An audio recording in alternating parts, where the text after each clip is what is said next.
Pessoal, estamos em mais um episódio de Bora Falar de Branding, conversando hoje com Juliana Diniz, diretora de planejamento da Noblind DZ. Eu tinha falado de Dizia antes, mas não é Noblind DZ. Então, só para a gente começar em grande estilo, Juliana Diniz, diretora de planejamento da Noblind. Juliana, muito obrigado por você ter aceito o nosso convite, né, pela sua simpatia. A gente se conhece, para quem não sabe, eu conheço a Juliana há bastante tempo, não vou revelar o tempo, mas bastante tempo. Fui cliente dela, sou amigo dela, então é uma oportunidade muito grande ter você aqui, Ju. Eu que agradeço. Obrigada a você. Então a gente vai poder, durante a nossa conversa de hoje, conversar sobre diferentes aspectos tanto da visão da Juliana sobre branding como um todo, e também como a Noblind direciona os projetos em que atua, né, para fazer o melhor, para entregar o melhor para o seu cliente, na composição, na gestão da marca dos clientes. Ju, a gente sempre começa com uma pergunta que ela é simples, né, eu digo isso, mas assim, que embute por trás uma história de vida. Embute, acima de tudo, né, uma escalada, uma trajetória profissional. Então, a gente queria, como o americano fala, né, fazer curta uma história longa, né, mas assim, a gente queria entender um pouquinho de quem é a Juliana, a sua trajetória, né, e como você, founder da Design, a gente vai falar sobre isso depois, se torna também uma das sócias da Noblind. Então, conta um pouquinho para a gente dessa trajetória, por favor. Vamos lá. Então, Dario, eu sou uma mistura aí de mineiros e italianos, né? Minha mãe com descendência italiana, e aí aquela história bem terra nostra mesmo, imigrando, né? Meu bisavô imigrou para o Brasil, foi trabalhar na plantação de café em Minas, né? Então, assim, a minha família sempre me deu muita influência artística, por isso que eu volto sempre um pouquinho nessa história, para a gente chegar nessa trilha profissional, né? Já no segundo ano científico ali, eu vendo a minha mãe, com ela tem um talento nato, uma habilidade manual, assim, que eu cresci vendo isso. Eu também tenho artistas na família, então a arte sempre me rodeou muito, né? Aí eu ficava assim, meu Deus do céu, cara, eu preciso trabalhar com isso, eu não tenho nenhuma habilidade, assim, não nasci com nenhuma habilidade manual de pintura, de ação e tal. E eu ficava procurando ali, eu falei, gente, não é possível, tem que ter uma profissão que permita que eu bote essa criatividade para fora, né? E aí encontrei o design, né? Sempre muito curiosa, eu tenho isso muito em mim, né, Dario? Eu sou uma pessoa muito curiosa, eu vou atrás, eu procuro. Descobri o design naquela época, me encantei por essa profissão, fiquei, sabe, vi que tinha técnica, forma, função, né? Toda essa história. E mergulhei, né? Fui fazer design. Tem uma história muito boa, porque eu me inscrevi, né, em todas as frentes de PUC, Faculdade da Cidade, Fundão. Cheguei na prova do Fundão, me puseram um abacaxi assim na frente, foi tão engraçado. Eu olhei aquele abacaxi, aquela prova de habilidade específica, né? Falei, gente, eu não sei desenhar, não é para mim. Eu levantei e fui embora. Eu cheguei, minha mãe, inclusive, tinha me levado lá, porque ela sempre me apoiou demais, né? E aí ela falou, o que houve? Que essa prova não durou nada. Eu falei, simplesmente não fiz, mãe. Quem tinha que fazer essa prova era você. Foi muito engraçada essa situação. Aí eu falei, bom, eu realmente estou procurando uma coisa que é forma e função, né? Entender como que eu posso externar a minha criatividade, ajudar as marcas e tal. Fui descobrindo, fui estudando e finalmente fiz a Faculdade da Cidade, né? Então, assim, uma coisa que eu sempre eu reforço e sempre foi meu norteador de profissão é a questão da curiosidade, né? Eu acho que quando você questiona e você tem curiosidade pelas coisas, é ali que você vai aflorar a sua criatividade, né? Porque a criatividade, ela é fruto de muita cultura, muita vivência, coisas diferentes que você consome, né? Então, eu nunca digo que uma pessoa não é criativa, né? Ela só é menos curiosa e menos questionadora, porque eu acho que todos nós temos esse potencial e a gente, dentro das áreas que a gente trabalha, a gente pode ser criativo, né? Inovar, mexer em algum processo, mas se a gente aceita aquela situação e não questiona, a gente vai ter sempre o mesmo resultado, né? Então, eu sou muito, muito fã desse estilo de trabalho, né? Então, depois que eu terminei o design, fechei a faculdade, a internet estava vindo ali com força total, isso deve ter sido ali 1995, mais ou menos, já estou denunciando a minha idade. Para quem quiser, pode fazer as contas aí, que já vai pegar mais ou menos. A linha do tempo, já dá para pegar a linha do tempo. Aí eu já tinha terminado, fui fazer um curso de computação gráfica, depois da faculdade da cidade, fui para a PUC, e ali eu fui convidada, junto com uma grande amiga minha, a participar como ouvinte da pós de análise de sistemas. Olha isso, né? Aí a gente aceitou, e a professora também, aí que os grandes professores das nossas vidas, né? Nossa, professora Clarice, nunca mais vou me esquecer dela. Bom, a pessoa te convidar, você da área de design, a participar como pós, né? Ouvinte de uma pós de análise de sistemas, e aí ela propôs a gente um trabalho que era análise semiótica de cores, né? Que aí ela já trouxe para cá. Nossa, que bela sacada dela, né? Pô, ela teve uma visão muito bacana, né? E a gente, sortudo, eu e minha amiga, de participar disso. Aí a gente fez um senhor projeto, na verdade já tinha um pouquinho de inteligência artificial na cabeça dela, não na nossa, né? E aí ela queria que a gente bolasse uma paleta de cores inteligente, seria um sistema que ia sugerir aos publicitários automaticamente as cores para aquele produto que ele estava desenhando, né? E foi muito legal, nossa senhora, e ela ajudou muito a gente foi em várias agências de publicidade, a gente fez pesquisa, ficou um trabalho muito maduro e muito legal de fazer. Então, a gente já ia ali convivendo com pessoas. Por que eu conto muito essa história, Dario? Porque a gente já foi convivendo com pessoas da área de tecnologia ali, né?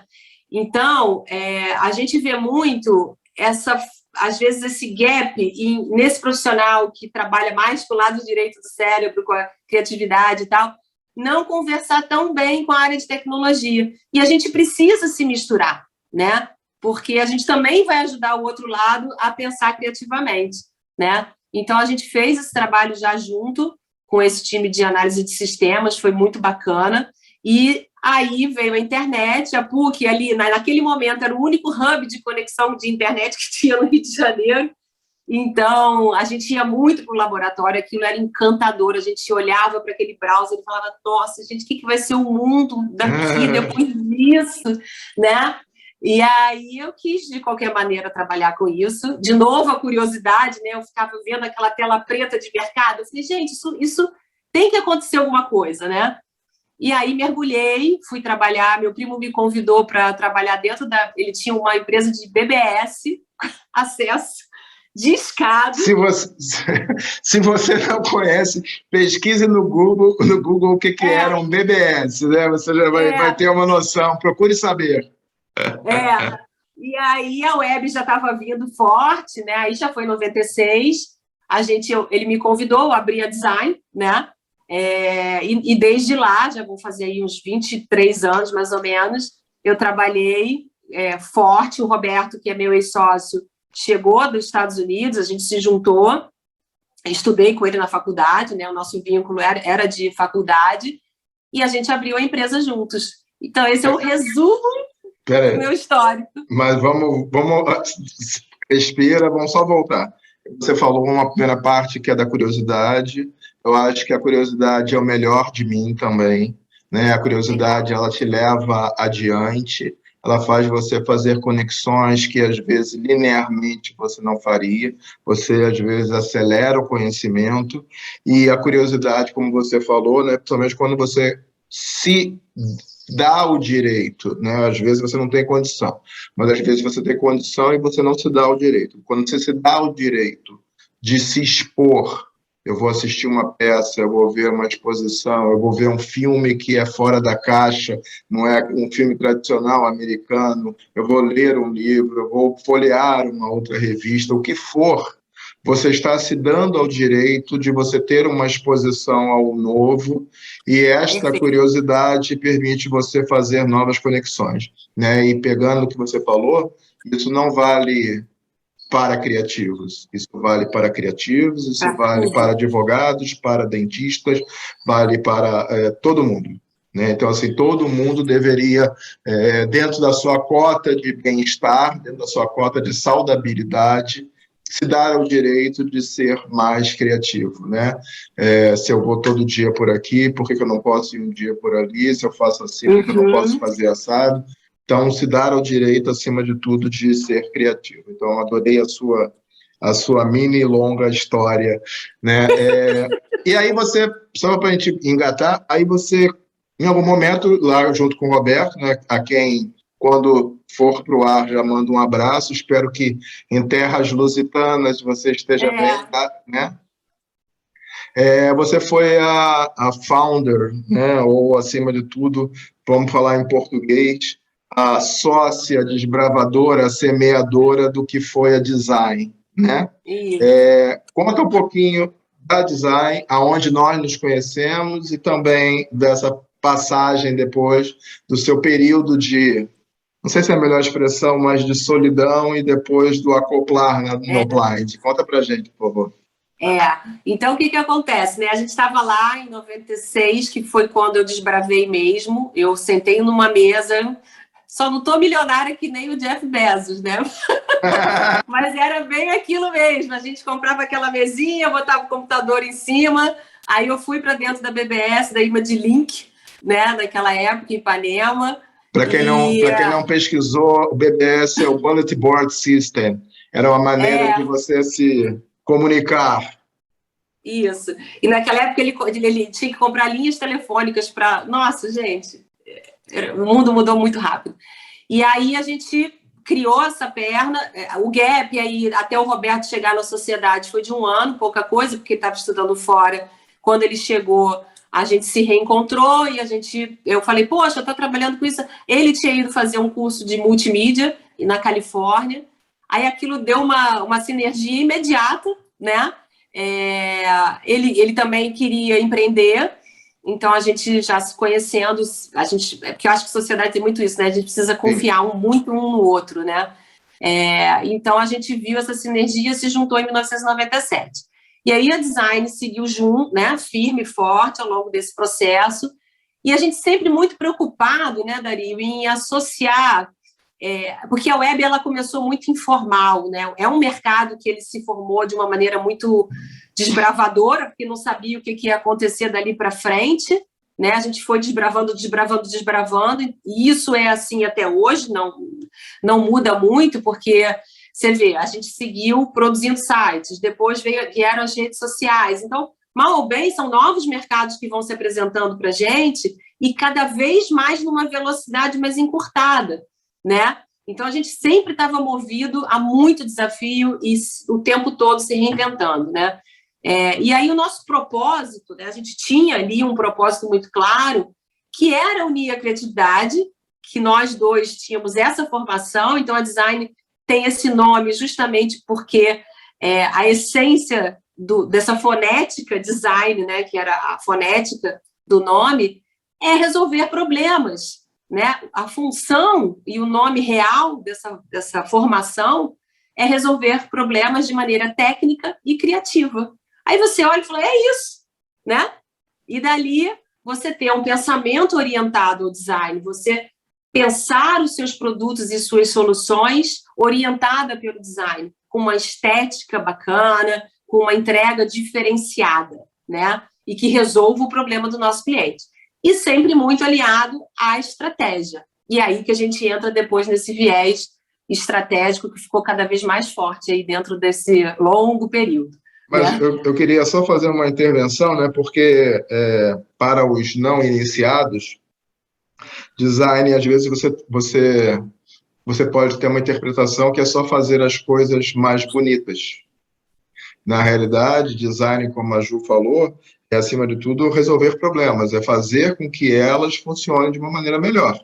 Logicamente, inclusive esteticamente, mas não só a estética, acima de tudo, o olhar da funcionalidade daquilo, né? Senão teria somente artistas plásticos artistas visuais fazendo e estava resolvido, né? Na realidade, tem toda uma... E culturalmente, Dario, quem desbravou esse pensamento foi a Bauhaus, né? Aí um pouquinho da nossa questão cultural aí, né? A Bauhaus trouxe essa parte de forma e função de uma maneira muito forte nesse movimento alemão, né? E foi quando aflorou, de fato, que não é só estética, é sobre forma e sobre função, né? É uma soma e que, num artigo maravilhoso que eu li um tempo, entra nessa equação o propósito, né? Que você vai fazer tudo de maneira técnica, de maneira funcional, de maneira esteticamente agradável, mas por quê? Né? Aí entra esse viés muito forte do propósito, que é você dizer por que você faz tudo isso e qual é o objetivo onde você quer chegar, né? Aí, emendando na tua pergunta, fiquei 4 anos, né, quando meu sócio foi para Portugal, ele tomou essa decisão de vida, né, uma decisão pessoal. Fiquei 4 anos nessa gestão aí muito sozinha, né? Foi uma dor de muito aprendizado, né? Eu aprendi assim muito. Foi uma das épocas que eu mais aprendi no que se refere à gestão, né? A parte de gestão, efetivamente.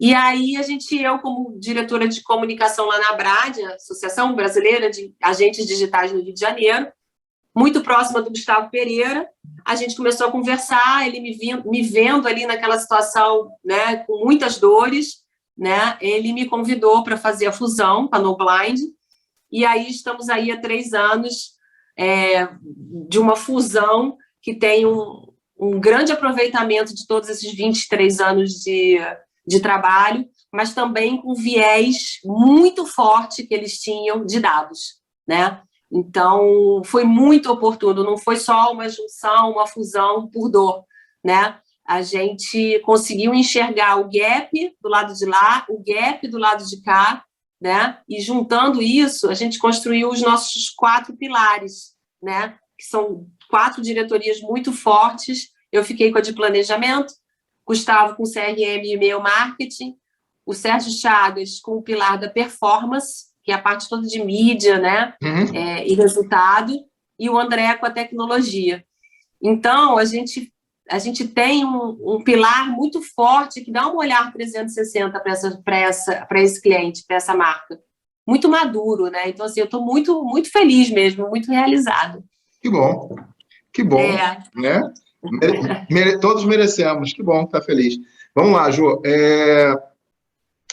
Primeiro eu esqueci, né? Um abraço para o Gustavo, que eu conheço de longo tempo, desde o Elefante.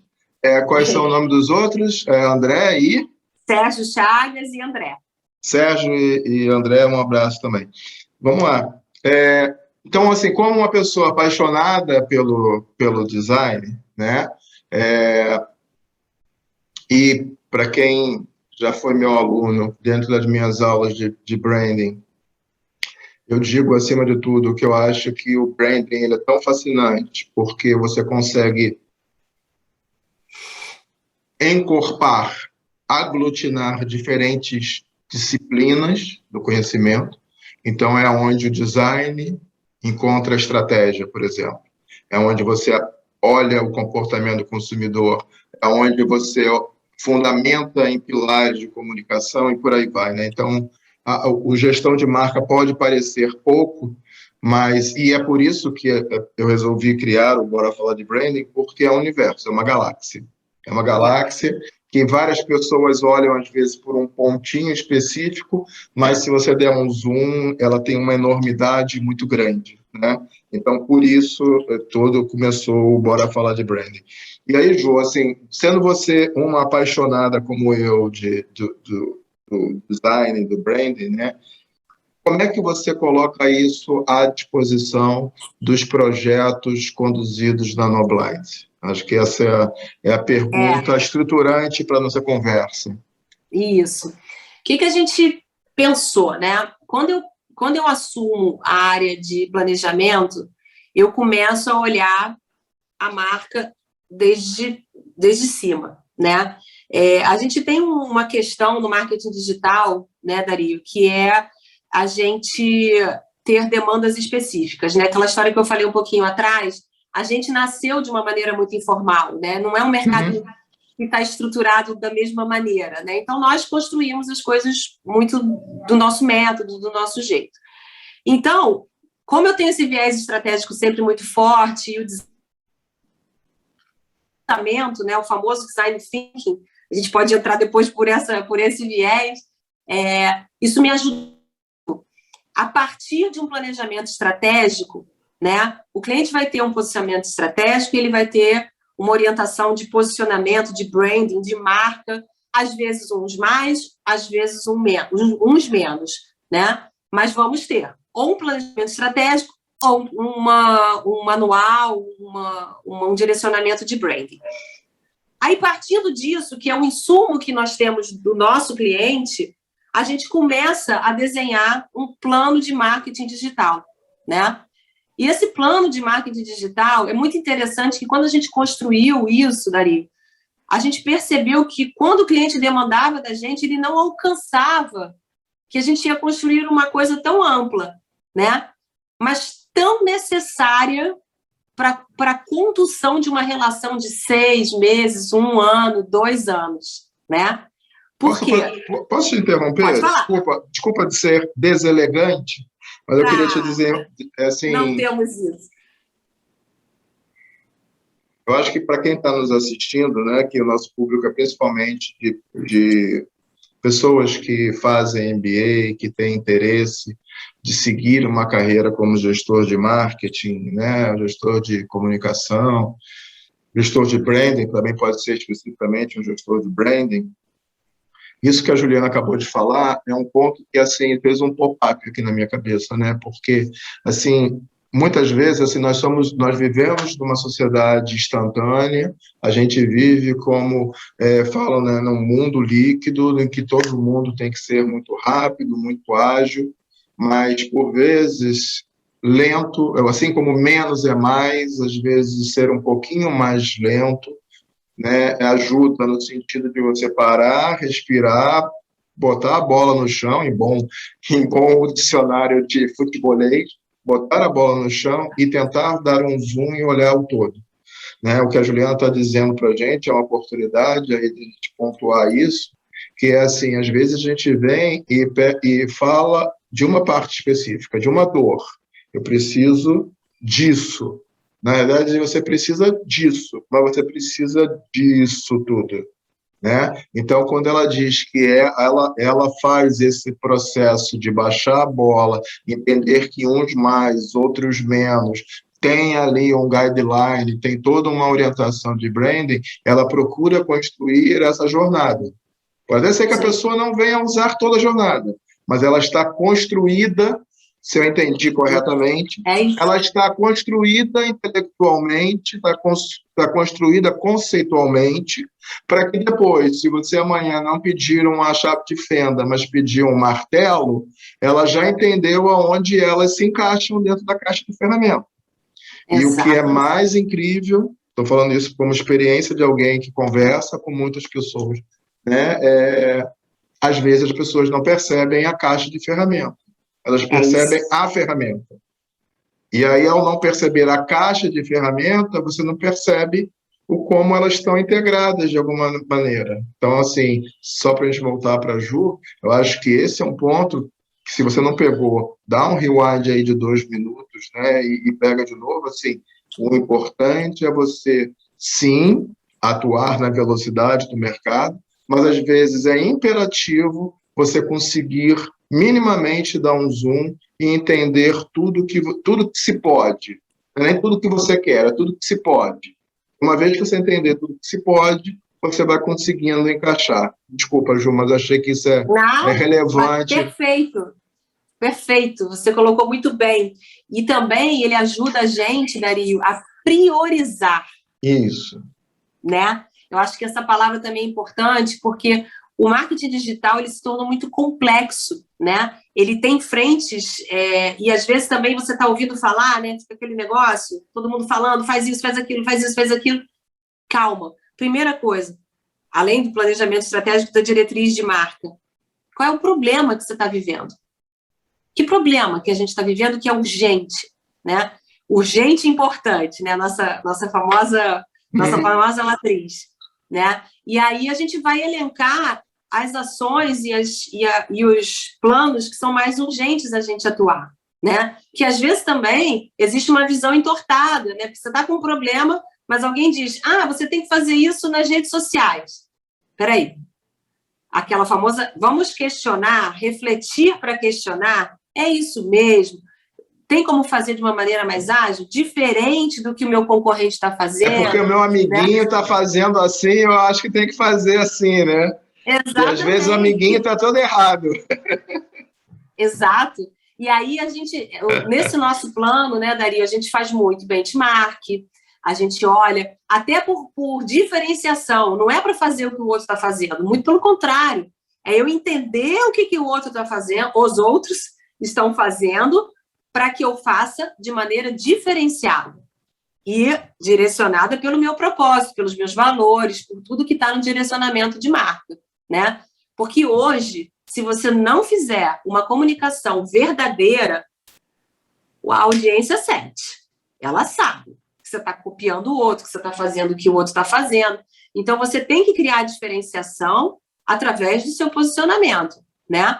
Então, a gente faz muito benchmark, a gente olha muito para análise de dados internos, né? Até para a gente entender, fazer um diagnóstico de que momento que eu estou ali daquilo. Porque senão, não adianta você me pedir um negócio que está lá na frente, que eu não vou alcançar, meu braço não vai chegar, porque eu estou aqui atrás ainda.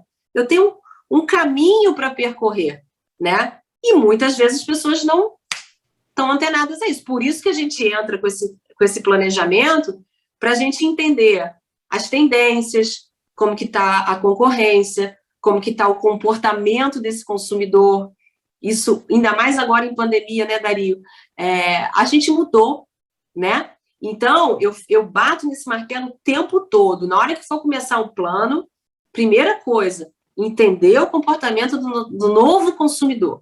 Tem muita, muita, muita pesquisa disponível de maneira gratuita, né? Eu estou buscando aqui na minha cabeça referências, mas a WGSN, a Gartner, toda essa galera disponibiliza essas pesquisas gratuitamente. Então, não adianta correr, né? Vamos entender cenário, vamos entender como que esse consumidor está se comportando agora em relação a esse mercado, também não é você tem que buscar dados específicos sobre ou mercado de beleza, mercado de seguros, mercado, né? Isso aí tem que fazer essa pesquisa. Então, se você não parar minimamente para fazer, você vai dar tiro a qualquer lado, né? E aí virou achismo. Mas o tal do achismo, né? Ou, como falava antigamente, o feelings, né? Deixa eu só continuar nesse tema ainda, né? Dessa fragmentação do olhar, às vezes, que não tem um olhar integrado. Entendo que deve existir muito, né, de procurarem vocês, e aí um quer só um plano de mídia paga, outro quer um planinho para o Dia dos Pais, né, para não sei o quê, e de novo aí não tem um olhar do todo, né? Isso deve acontecer demais. Exatamente. Então, assim, a gente sempre tenta muito ter esse plano guarda-chuva, né? Porque esse plano guarda-chuva, que vai ser o grande norteador, né? Hoje em dia, a gente não consegue mais fazer plano de um ano, né? Um ano é um tempo que a gente não domina mais, né? Não domina mais esse tempo. Quantas vezes a gente tinha aquele plano estruturado, quais os produtos que a gente ia lançar no ano todo, acabou. Isso aí não tem mais. Então, a gente...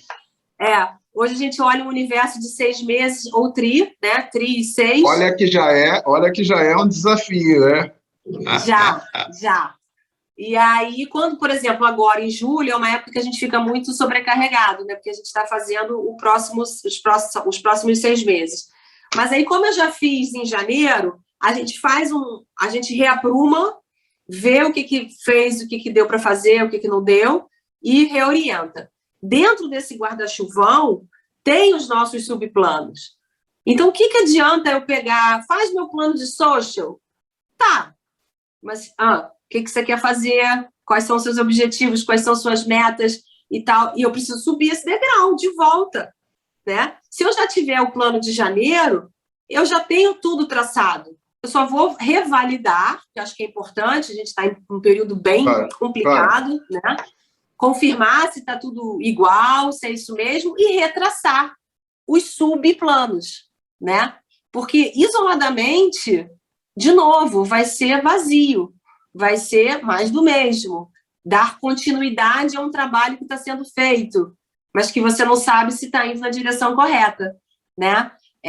Então, a gente defende demais, como você falou lá no início, dar esse passinho para trás. A gente está falando aqui de uma semana, de 2 semanas no máximo, sabe? É só ansiedade, é só segurar a ansiedade. E às vezes eu já passei por muitas situações e mas está demorando muito, né? Porque quando a gente apresenta aí, a pessoa, entendi, né? E o que acontece? Você fica seguro de tomar decisão. Aquele plano, ele vai ser embasador de decisão, né? Então, eu vou tomar a decisão do plano de social porque eu vi que o consumidor está assim, a tendência está assado, a audiência do meu concorrente está desse tamanho, né? Quem dera ter um calibre aí para a gente poder ter isso depois. Mas é isso, senão você não tem um norte, um plano que norteia tudo, que te embasa a decisão, que deixa de ser vamos fazer a construção de marca porque você está com um problema de posicionamento. Mas por que você está dizendo isso? Porque olha só, os seus dados, seu engajamento, né? E você já viu isso lá atrás. Então, faz toda a diferença. O plano guarda-chuva faz toda a diferença para ter os subplanos. Aí você vai fazer uma campanha de Dia dos Pais, uma campanha de mídia específica para o Dia dos Pais, e depois o Black Friday. E aí você está vendo isso e priorizando essas ações no plano macro. E aí, quando chegar o Dia dos Pais, você vai ter um plano de mídia específico, um plano de social para aquela ação, né? E aí está todo mundo tranquilo, todo mundo feliz. Entendi. Eu queria só abordar uma outra parte com você, que, assim, todo mundo acaba olhando, né, o lado atraente, sexy das mídias sociais, mas ela também tem um lado um pouco mais dark no sentido de que, de uma forma democrática, todo mundo pode se colocar a favor ou contra a organização. Até aí, como eu disse, é absolutamente democrático. Porém, às vezes, de novo, a nossa pressa, a nossa instantaneidade, faz, em muitos casos, com que empresas, às vezes, sejam expostas indevidamente por ações, às vezes, que ela nem executou, porque às vezes tem, por exemplo, um nome parecido com outro, que efetivamente causou, mas como a marca que tem recall é essa, acaba, né, pegando, né? Isso já aconteceu em alguns casos. Assim, qual é a grande orientação que você dá para dentro dos projetos da Noblind, nesse sentido de equilibrar esses dois lados dessa fantástica coisa que são as mídias sociais? A gente, por muito tempo, né, Dario, fez gestão de crise, né? A gestão de crise, ela é dolorosa, né? Ela dói. Então, mais do que nunca, hoje, esse viés, né, da interação e do monitoramento, ele tem, hoje, 3 grandes pilares, né? O pilar do saque 2.0, que é o atendimento, ali gera muito estresse, muita, né? Ali, ainda mais nas redes sociais, né? Que a pessoa tem voz, e graças a Deus ela tem voz, né? E ela precisa fazer essas reclamações, e isso mal ou bem expõe as marcas. Então, você tem que ter uma estratégia de saque bem estruturada, aliás, amanhã até a live que a gente vai fazer vai ser sobre discurso. Então, todo direcionamento de branding tem que chegar nessa ponta, porque senão estraga tudo que você fez por anos e anos e anos a fio. Um atendimento grosseiro, um atendimento frio, falando de uma marca, né, que não é fria. Assim, o melhor exemplo para mim é o saque da Netflix, que eles encontraram, eles são o case, né? Depois, social listening, que é você ouvir, né? Você está constantemente ouvindo a sua audiência para que você gere insights, para que você perceba possíveis crises que estejam surgindo, reclamações isoladas, ou, né, pontos específicos, né, social listening, saque, e qual é o outro que eu já esqueci? Gerenciamento de crises, porque a crise, quando acontece, ela é agora, né? É para tudo, né? Para tudo. Ela é a senhora do destino, né? Ela vem... Ela é a senhora do destino. Ela modifica tudo. E aí você para e você tem que ter uma estratégia para gerir uma crise, né? Assim, não é sair resolvendo, porque você vai fazer besteira, né? Quando a gente faz tudo correndo, a gente faz besteira. Então, você ter um plano de gestão de crise também é muito importante, né? Tem algumas estratégias do tipo, tira a pessoa do que é viral, vem com ela para uma conversa privada, resolve o problema dela dentro do canal que você está, não manda ela para outro lugar, senão ela volta lá e diz, né, de novo, vai, você zigue-zague, estão fazendo zigue-zague comigo. Né? Então, assim, tem várias pequenas estratégias que você deixando dentro desse plano, você deixa mapeado e quando a coisa acontece, você não fica barata voa, né? Você fica, ok, tem que fazer isso, tem que fazer aquilo e tal. A gente já passou situações, assim, gravíssimas, com marcas importantes, e a gente resolveu positivamente. E, às vezes, a gente resolveu chamando mesmo para conversa, compartilhando depoimentos, cartas, posicionamento de marca, muitas vezes, né?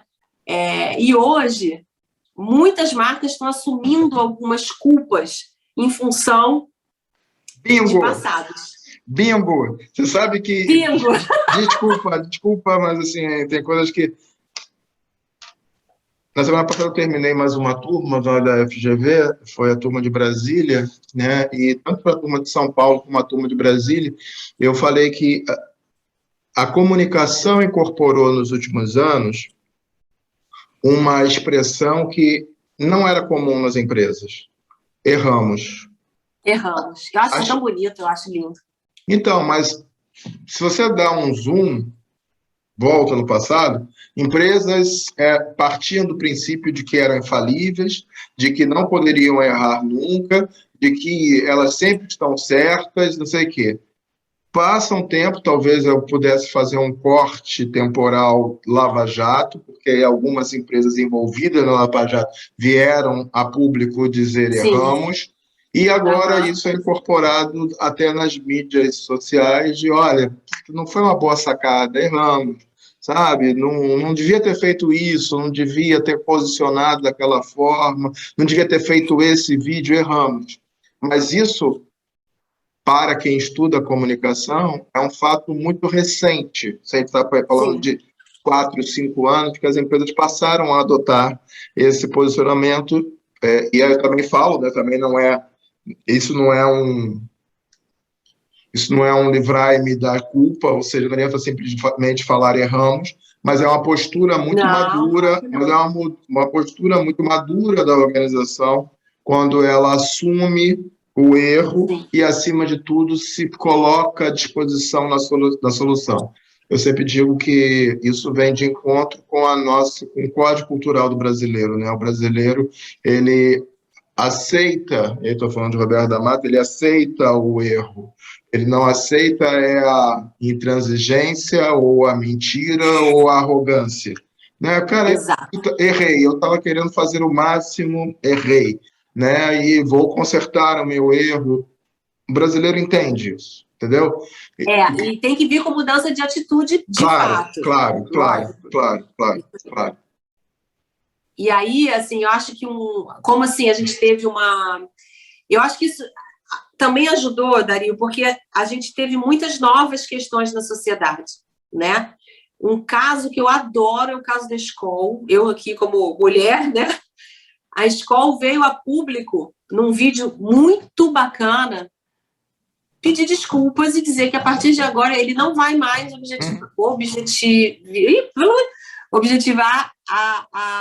objetivizar, né, a mulher, né, que por anos e anos a fio, porque era outra realidade, Era outra realidade. A sociedade se comportava de um modo diferente, errado, certo, chegamos a uma conclusão e a gente sempre evolui, né?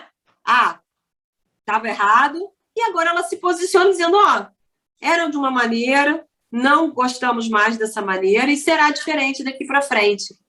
Pronto, ela cria um divisor de águas em relação ao posicionamento, ela elimina as discussões passadas, né? Porque ela também concorda que estava errada, né? Todo mundo consumia daquela maneira e agora não consome mais. Bola para... Na verdade, o setor como um todo, né? Se você voltar no tempo, o setor como um todo usava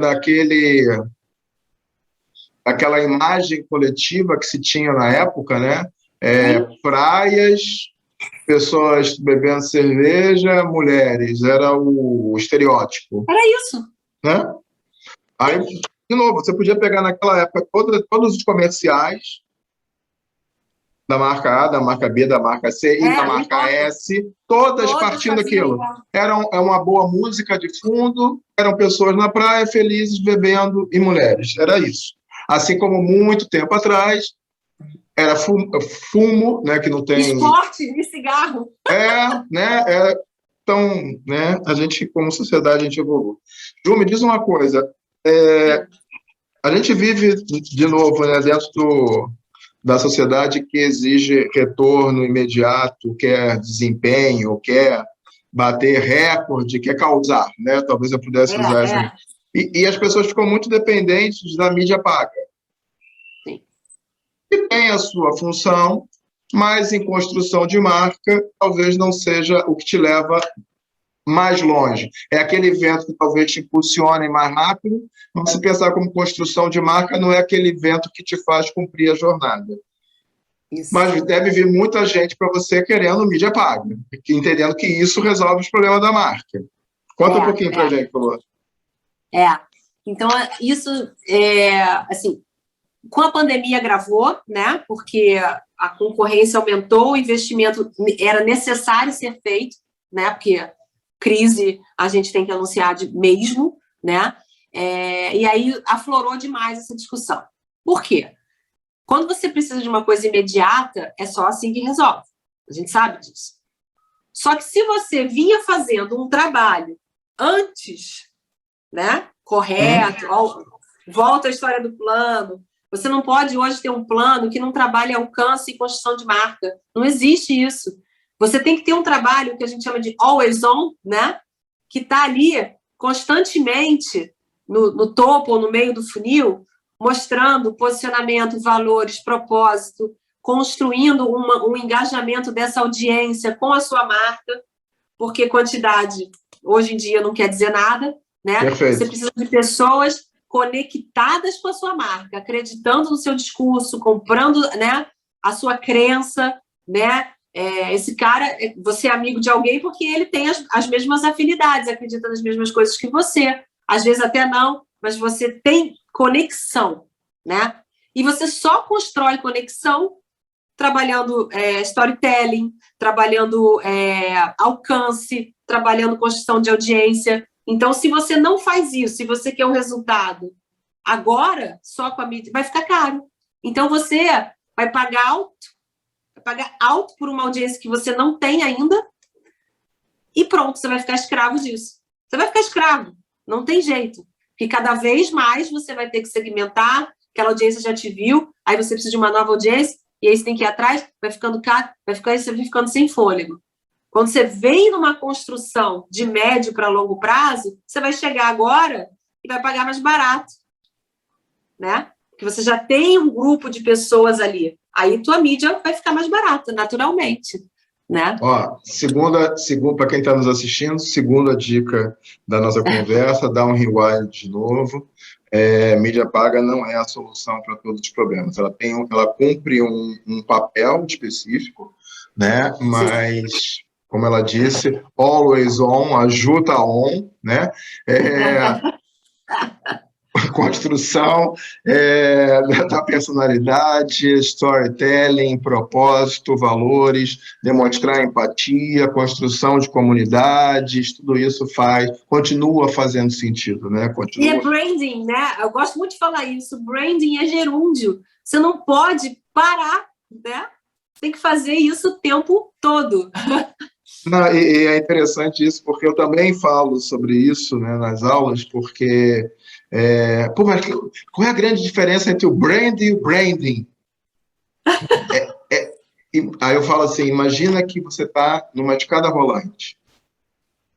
Se você não está fazendo se você não está fazendo ações que façam você subir naquela escada rolante, o mercado, a concorrência, a mudança de hábito do consumidor faz você descer.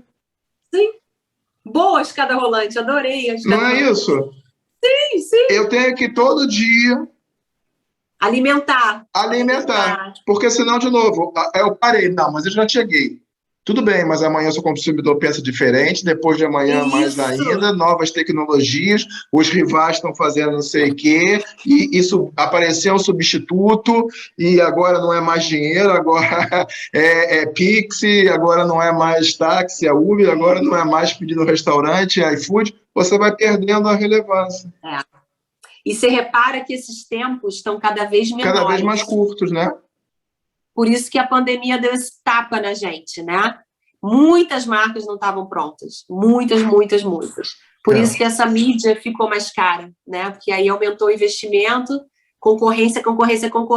Quem não estava pronto pagou mais caro. Ju, a gente está caminhando aqui para o nosso final. Tem aqui algumas perguntas ainda, né? Vamos lá. Vocês têm clientes no Brasil e no exterior. Que chique, né? No Brasil e no exterior. Desculpa, quem é no exterior? Na verdade, marcas globais que atuam no exterior, né, Dari? A gente teve Lavazza, tivemos Seguros Sura, que era global. Não vão vir todas aqui de cabeça. De cabelo, não tem de cabelo? A gente fez Beleza Natural lá fora, em Nova York. Teve várias frentes, tanto essa de Beleza Natural eu tinha esquecido, me desculpa. Mas com diretrizes... Viu? Eu não esqueço. No caso de Nova York especificamente, a gente ajudou muito Beleza Natural a ir para lá, né? Aí a gente ajudou no posicionamento. Claro. A gente teve uma parceria, assim, que foi um aprendizado muito bacana, que foi uma empresa de planejamento de posicionamento em Nova York, né? Então, a gente trocou muito, porque a gente não conhece a cultura, né? A gente não está lá. Claro. Esse dia a dia. Então, essa contratação lá fora de uma consultoria de posicionamento de marca foi, assim, fantástico. Foi um aprendizado sensacional. Até para nos ajudar a fazer esse planejamento para eles lá, né? Então, nesse caso, foi realmente o start da empresa em Nova York. E aí a gente trabalhou com a agência offline lá, fez toda a parte de trade e tal, e essa empresa de consultoria de posicionamento. Aí fizemos uma tríade, né, e trabalhamos daqui para lá, né? Entendi. Contando toda a história, como era aqui, como é que era a mulher brasileira, e a mulher americana negra, ela é outra cultura, outro comportamento. Então, né? Mas é aí que é a pergunta, né? Como é que vocês fazem essa customização do discurso sem perder a essência da marca, né? Porque, por exemplo, né, não queria permanecer, mas só para falar disso, né? A maneira como a mulher brasileira... Tem uma amiga minha que vai ser mencionada aqui, que é a Isabela Zakzuki, que é a diretora de marketing da Procter & Gamble, né? Legal. Ela diz assim, os estudos demonstram uma diferente percepção entre a brasileira e a americana. A americana julga assim, né? Eu nasci linda, eu tô linda. E a brasileira não, a brasileira eu posso ficar linda. Entendeu? Pelos meus méritos, pelas minhas coisas, eu posso ficar lindo. A percepção, o ponto de partida é muito diferente. Então, por exemplo, né, entendo que a forma de falar de cabelo para uma brasileira deve ser diferente da forma como vocês pensaram em falar de cabelo para uma americana, né? Aí tem todo um código até cultural. o casting era diferente. Sim. Desculpa? Sim. Até o casting era diferente. É. Sim. E aí o que a gente, na verdade, adaptou tudo baseado no propósito da marca. A gente foi na fonte, subimos o degrau, fala, beleza, essa essência aqui, ela não pode mudar, porque é a marca. Então você está descaracterizando. Senão a gente descaracteriza. E aí, através da agência lá e da consultoria, eles foram mostrando que mulher é essa que mora lá, e onde ela mora, o que ela faz, como é que ela vive. E aí a gente fez toda a parte de shooting, de comunicação e tal, baseado no propósito e seguindo essas orientações culturais e de comportamento lá de fora, né? Então, isso foi o norteador para essa comunicação. Então, a gente precisou, de fato, ter uma triangulação, porque nem indo para lá a gente consegue. Não tem como, não tem como. Tem que ser pesquisa local, tem que ser pesquisa de hábitos de consumo, essa mulher... Etnografia, né? Ela é o que você falou mesmo, ela é empoderada, ela é forte, e a gente aqui, a gente é mais submisso, né? Nós estamos num país de terceiro mundo, então a gente se inspira mais em quem foi e fala, eu posso. Lá ela já né? Ela troca o cabelo, ela bota trança, ela tira, ela cacheia, ela alisa, e ela não tá nem aí com a opinião dos outros. É isso. Então, é um comportamento que não tinha aqui. Então, a gente teve que adaptar essa comunicação, mas seguindo sempre o propósito da marca. Senão a gente ia descolar completamente. Não seriam duas marcas. Senão seriam duas marcas. Senão seriam duas marcas, né? A gente fez salão, identidade visual, tudo seguindo aqui do Brasil, né? Seguiu. Na hora de comunicar e fazer o shooting, é que a gente adaptou essa comunicação para a realidade cultural dessa mulher. Foi isso. E aí, alguns produtos também foram... eles precisaram dar uma mexida em algumas ofertas, tá? Para que essa mulher fosse atendida de uma maneira completa. Entendi. Porque ela também, quando ela escolhe um salão, ela escolhe... A americana, realmente, ela é muito prática, né? Ela quer 2 em 1, 3 em 1, ela quer tudo no mesmo lugar, não quer ir em 50 lugares no mesmo tempo, não quer fila, não quer, né? Então, assim, uma coisa que não tem aqui e teve que ter lá é hora marcada. Então, são adaptações, pequenas adaptações que foram feitas e que a gente ajudou a conduzir essa estratégia, né? Mas, de fato, foi preciso ter essa pesquisa lá, senão ia ser bem complicado. Ficaria horas conversando com você, minha amiga, né? Mas a gente precisa modular o programa. Eu queria aproveitar, Ju, você começou falando da curiosidade, né? Que é o nosso melhor, né? Me sinto incluído aí no seu discurso. Eu queria só pegar com você, assim, para quem está nos assistindo, né? Média 25, 30 anos, está querendo, de alguma maneira, fazer uma evolução ou uma mudança de carreira, quer ser um profissional de marketing, de comunicação. Que recado, que conselho, que sugestão você dá para essa pessoa? Hoje, eu tenho 2 coisas que eu posso dizer que fizeram diferença para mim, né? Essa questão de você estar sempre questionando, você questionar o status em que você está, né? A partir disso, você fazer um consumo cultural, como você falou lá atrás, não se acomode. Hoje em dia a gente tem muita bolha, né, de informação. Não se acomode na sua bolha. Olhe opiniões diferentes da sua. Conviva com pessoas diferentes de você, porque é nessa hora, na hora que você sentar numa reunião de brainstorming, que tudo isso vai aflorar, né? Toda a sua vivência, ela vai vir e você naturalmente vai se mostrar criativo, vai trazer informações diferentes e vai realmente, de fato, colaborar, né? E a outra coisa que eu acho importantíssima para os profissionais de marketing, especificamente, cobrir o gap de tecnologia.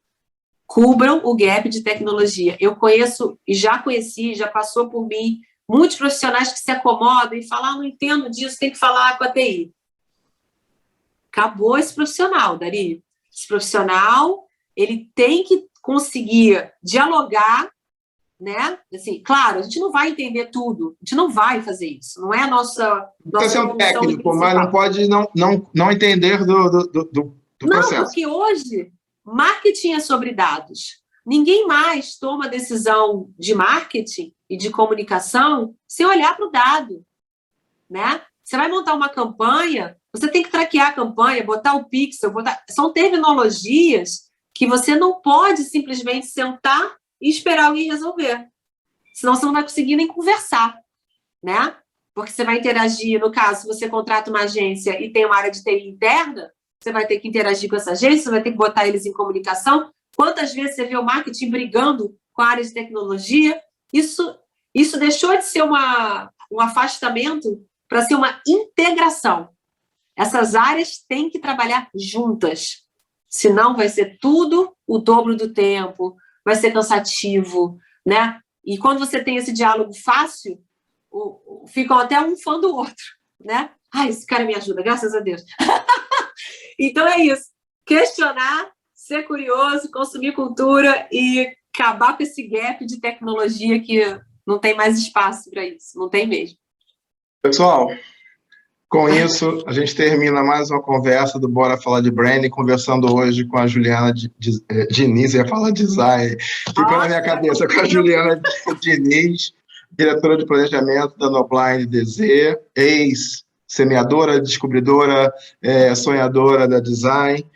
Ju, te agradeço muito a tua atenção, a sua simpatia, né?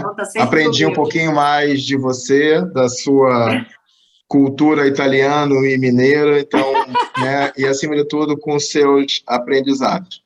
Pessoal, com isso a gente termina mais um Bora Falar de Branding. Se você curtiu, por favor, clica ali embaixo, dá o seu joinha. Recomendo, acima de tudo, como eu sempre falo, a gente não tem objetivo comercial, nosso único objetivo é acadêmico, é de conseguir disseminar e fazer com que essa informação que nós julgamos relevante chegue a um maior número de pessoas e que a gente faça do nosso país um país em que a construção de marca, a gestão de marca, sejam cada vez mais valorizadas como profissão. Então, bora falar de branding, até a próxima. Tchau.